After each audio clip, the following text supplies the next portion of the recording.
2019లో ఆంధ్రప్రదేశ్లో జరిగిన సార్వత్రిక ఎన్నికల తర్వాత పవన్ కళ్యాణ్ గారిపై వచ్చినన్ని విమర్శలు, ఆయనకు ఎదురైనన్ని పరాభవాలు బహుశా దేశంలో ఏ రాజకీయ పార్టీ నేతకు కలిగి ఉండకపోవచ్చు.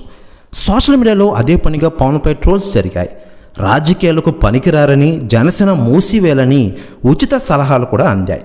కానీ పవన్ ఇలాంటి విమర్శలకు భయపడలేదు, అవమానాలకు కుంగిపోలేదు. తను మాత్రమే నమ్మి ముందుకు సాగారు.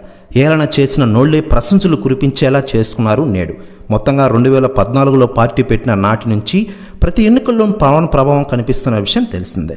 ఇక తాజాగా జరిగిన 2024 ఎన్నికల్లో కూడా పవన్ కళ్యాణ్ గారి ప్రభావం హై లెవెల్లో ఉంది. 100% స్ట్రైక్ రేట్తో తాను పోటీ చేసిన 21 స్థానాల్లో గెలిపించుకుని ఔరా అనిపించారు. మరోవైపు ఆంధ్రప్రదేశ్ డిప్యూటీ సీఎంగా రాణిస్తున్నారు పవన్ కళ్యాణ్ గారు.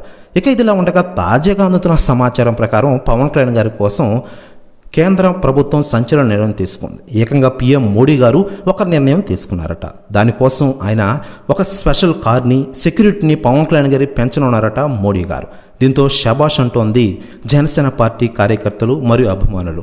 ప్రెస్ న్యూస్ కూడా తెగ వైరల్ అవుతోంది ఆంధ్రప్రదేశ్ రాష్ట్ర రాజకీయాల్లో. ఇకపోతే 2024 ఎన్నికల్లో పొత్తును వ్యతిరేకిస్తున్న వారికి, తక్కువ సీట్లకు ఒప్పుకున్నారని ఆరోపణలు చేసిన వారికి, పొత్తును చిత్తు చేయాలని చూసిన వారికి తన మాటలనతే కాక అసాధారణ పరిణితితోనూ సమాధానమిచ్చారు పవన్ కళ్యాణ్ గారు. ప్రభుత్వ వ్యతిరేక ఓటు చీలితే జనసేనకు నష్టమే తప్ప లాభం లేదని విమర్శలకు నోళ్లు మూయించారు పవన్.